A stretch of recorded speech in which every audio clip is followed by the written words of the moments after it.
Hello everyone, তোমরা সবাই কেমন আছো? আশা করি ভালোই আছো।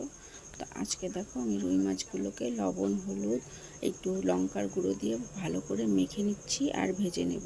তো এটাকে রান্না করব শুধু আলু আর বেগুন দিয়ে।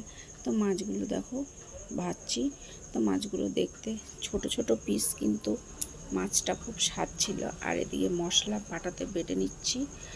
তো মাছ আমার ভাজা হয়ে গেছে। আলু ভাজবো, বেগুন ভাজবো, একসাথে ভেজে তুলে রাখবো।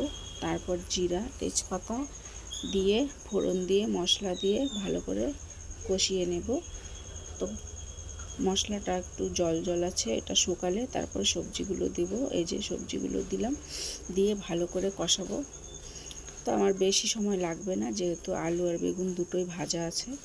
তো ভাজার মধ্যেই অর্ধেক হয়ে গেছে। তো কষানো আমার হয়ে গেছে। এখন আমি জল দিয়ে দেব। তো জল দেওয়ার পরে একটু ফুটলেই আমি মাছগুলোও দিয়ে দেব। তো তোমরা কে কীরকম করে খাও অবশ্যই জানাবে, আর আমার ভিডিওটা পুরো দেখবে, তো আমার পাশে থাকবে। তো এই যে দেখো মাছের ঝোল এখন ফুটলে আমি এখন গামলায় ঢেলে নেব আর সবাইকে পরিবেশন করব। তো মাছটা আমাদের খুব ভালো হয়েছিল।